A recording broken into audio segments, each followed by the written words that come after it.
Salut à tous, aujourd'hui on se retrouve pour le test de l'enceinte entrée de gamme de chez JBL, la JBL Go. With my pretty little Galway girl.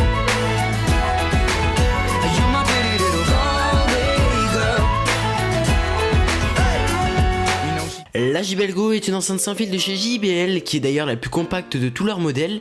Elle se décline en 8 coloris, bleu, gris, jaune, orange, rose, rouge, vert et la classique noire que j'ai actuellement pour ce test. Autant vous dire qu'il y en a pour tous les goûts. L'enceinte est super compacte et super légère, elle tient largement dans ma main et pèse moins de 150 grammes. Donc pour la transporter, aucun souci. L'enceinte est en caoutchouc, mais c'est pas du tout le caoutchouc tout poisseux, c'est vraiment un caoutchouc assez solide et du coup l'avantage c'est qu'elle résiste bien au choc, donc c'est plutôt un bon point. C'est une enceinte Bluetooth, donc vous l'avez compris, vous pourrez l'utiliser avec tous vos appareils Bluetooth. Sur dessus de l'enceinte, vous trouverez le bouton pour l'allumer. Une fois allumé, vous avez une petite LED bleue et un signal sonore sur le devant qui vous confirme qu'elle est bien allumée.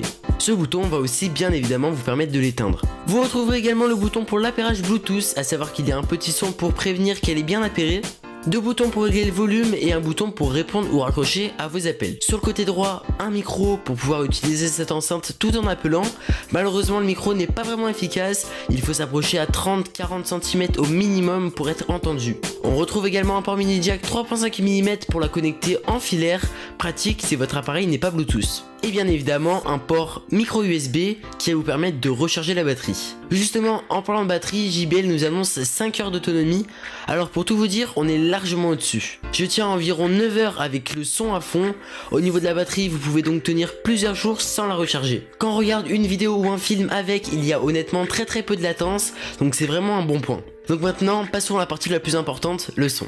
Alors bien évidemment c'est assez compliqué de tester le son d'une enceinte en vidéo, du coup je vais vous comparer le son avec mon MacBook Pro 2016 qui a des haut-parleurs hyper forts et hyper clairs pour pouvoir avoir un aperçu.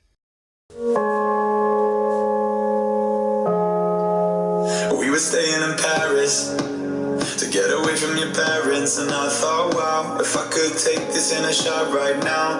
All it's fair, but I thought, how could I let you fall by yourself? Well, I'm wasted with someone else. If we go down, then we go down together. They'll say you could do anything. They'll say that I was clever. No, thank you. It's what I should have said. I should be in bed, but temptations of trouble on my when I fall today, I'm weak. And what's wrong with that? Boy, oh boy, I love you when I fall today, I'm weak.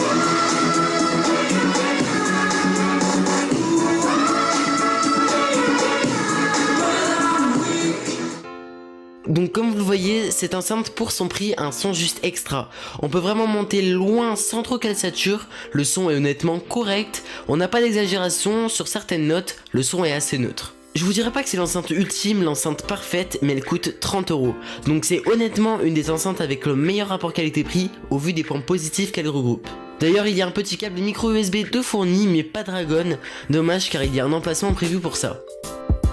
Et bien voilà, j'en ai fini avec le test de la JBL Go. Si cette vidéo vous a plu, n'hésitez pas à la liker, également à vous abonner à ma chaîne YouTube. Vous pouvez me suivre sur les réseaux sociaux, principalement sur Twitter et Instagram. Et donc moi je vous dis à la semaine prochaine dans une nouvelle vidéo. Salut!